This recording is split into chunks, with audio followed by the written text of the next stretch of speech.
នេះគឺជាបាយឆានិងភ្លាដែលធ្វើរួចរាល់ចង់ដឹងពីសកម្មភាពធ្វើតោះទៅមើលបងប្អូនសួស្តីក៏ដូចជាជំរាបសួរដល់ពុកម៉ែបងប្អូនទាំងអស់គ្នាជួបជាមួយខ្ញុំនៅក្នុងវីដេអូថ្មីហើយថ្ងៃនេះគឺយើងមកធ្វើភ្លាជាមួយនឹងបាយឆាញ៉ាំអញ្ចឹងណាបងប្អូនចំពោះគ្រឿងផ្សំវិញគឺដូចជាអ្នកទាំងអស់គ្នាមិនឃើញអញ្ចឹងយើងមានគ្រឿងផ្សំមានសាច់គោមាន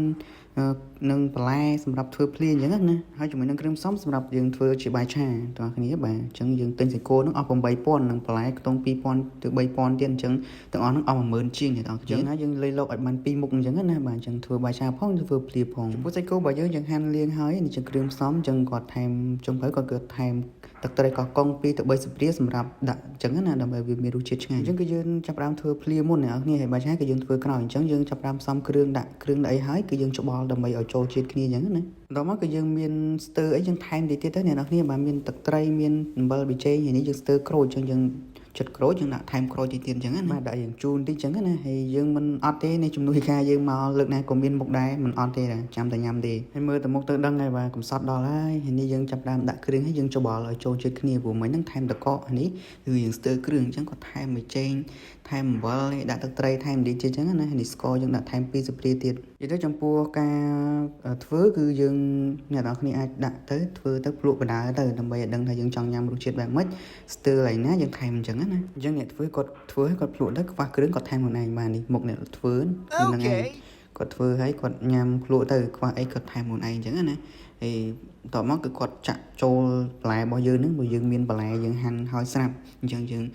ផ្សំគ្រឿងសាច់មួយអីហើយយើងចាក់ជាមួយបន្លែបន្ទាប់ពីយើងចាក់ចូលបន្លែហ្នឹងហើយគឺយើងច្បល់ទៅឲ្យចូលជាតិគ្នាទៅទុកវាបន្តិចសិនអញ្ចឹងណាប៉ុន្តែនៅដូចជាគាត់ភ្លក់ថែមទៀតអញ្ចឹងស្ទើ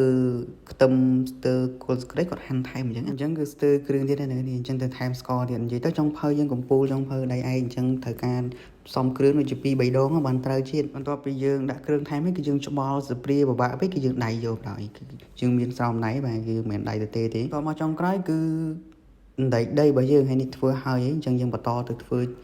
បាយឆារបស់យើងមកតង់ទៀតអញ្ចឹងណាព្រោះយើងធ្វើ2មុខហើយចំពោះបាយឆាយើងដូចជាងាយទេអ្នកនរគ្នាគឺចេះធ្វើហើយគាត់ថានេះខ្ញុំធ្វើហើយយើងក៏ថតសកម្មភាពធ្វើទុកមើលអញ្ចឹងណាអញ្ចឹងយើងហាន់ខ្ទឹមហើយយើងមានបាយសមួយចានហើយនេះយើងចាប់ផ្ដើមដាក់ខ្ទឹមចូលហើយបាទចាក់ដាក់ខ្ទឹមចូលយើងច្បល់ហើយយើងមានប្រេងឆាចាក់ថែមអញ្ចឹងណាបញ្ចាក់ដាក់ល្មមគួរសមតែអ្នកនរគ្នាគិតថាអាចបាយតាមចំនួនបាយច្រើនឬក៏តិចអញ្ចឹងទៅព្រោះតែកាលណាបាយច្រើនយើងដាក់ប្រេងឆាតិចគឺដែលវាអាចនឹងកកវាអាចនឹងជាប់អញ្ចឹងណាហើយនេះយើងដាក់គ្រឿងថែមអ្នកនរគ្នាបាទចុងភៅគាត់ចាប់បានដាក់គ្រឿងហើយគាត់ដាក់សាច់ចូលតែម្ដងហើយចុងភៅរបស់ខ្ញុំគាត់ធ្វើម្ដងដាក់គ្រឿង2ដង2ទៅ3ដងដោយសារគាត់ដាក់ឲ្យភ្លក់អញ្ចឹងណាបាទដាក់ភ្លក់ទៅត្រូវបានអាចយើងយកញ៉ាំបានអញ្ចឹងហើយនេះគឺគាត់ថែមគ្រឿងមកគាត់ថែមទៀតគឺទឹកត្រីកោះកុងរបស់យើងនឹងគាត់ដាក់ថែមបន្តិចទៀតដើម្បីធ្វើឲ្យរសជាតិបាយឆារបស់យើងនឹងវារសជាតិឆ្ងាញ់ផ្អែមឈ្ងុយអញ្ចឹងណាបន្ទាប់ពីយើងច្បល់គ្រឿងហើយអស់ហើយគឺយើងដាក់បន្លែរបស់យើងចូលអ្នកនេះបន្លែដែលយើងហាន់ហើយហ្នឹងបាទយើងហាន់មានការ៉ុតមានណែកគួលណៃកង់អីចឹងណាយើងដាក់ថែមទៅដើម្បីឲ្យបាយឆារបស់យើងនឹងមើលទៅមានសុខភាពល្អហើយរសជាតិឆ្ងាញ់បន្ទាប់ពីយើងបានច្បល់វាទុកឲ្យវាលួយបន្លែបន្តិចទៅគឺយើងមានពងទាឬក៏ពងមាន់យើងដាក់ចូលអ្នកគ្នាដាក់1គ្រាប់ក៏បាន2គ្រាប់ក៏បានហើយនេះគឺគាត់ដាក់2គ្រាប់អញ្ចឹងណាបន្ទាប់ពីដាក់ហើយគឺយើងច្បល់គ្នាឲ្យវាចូលបាយអស់អញ្ចឹងយើងអាចឲ្យនៅដុំទេអញ្ចឹងបន្ទាប់មកគឺយើងដាក់បាយយើងចូលដល់ពេលដាក់បាយចូលហើយបាយយើងច្រើនអញ្ចឹងយើងតតែដាក់2ដងអ្នកនរគ្នាអញ្ចឹងយើងដាក់បាយយើងពាក់កណ្ដាលមកហើយយើងច្បល់ឲ្យសព្វសិនបន្ទាប់មកគឺថែមបាយដែលយើងសល់ហ្នឹងថែមឲ្យអស់តែម្ដងអញ្ចឹងព្រោះយើងដាក់បាយច្រើនអ្នកគ្នាអញ្ចឹងបាយនេះយើងធ្វើញ៉ាំតែ2នាក់ទេអញ្ចឹងយើងមកល្មមមកចានហ្នឹងឆ្អែតល្មមអញ្ចឹងបន្ទាប់ពីយើងដាក់បាយហើយគឺយើងច្បល់ឲ្យសព្វទៅគឺឆ្អិនអស់ហើយអ្នកនរគ្នាគឺបាយយើងផ្សំគ្រឿងចេញមកគឺឆ្ងាញ់ហើយអញ្ចឹងយើងច្បល់ឲ្យសព្វគ្រឿងទៅគឺរសជាតិអែមហើយចំពោះវីដេអូខ្ញុំនៅក្នុងថ្ងៃនេះគឺមានតែប៉ុណ្្នឹងទេបាទជួបមួយខ្ញុំម្ដងទៀតនៅក្នុងវីដេអូក្រោយអរគុណសម្រាប់ការទស្សនាពីដើមដល់ចប់អរគុណ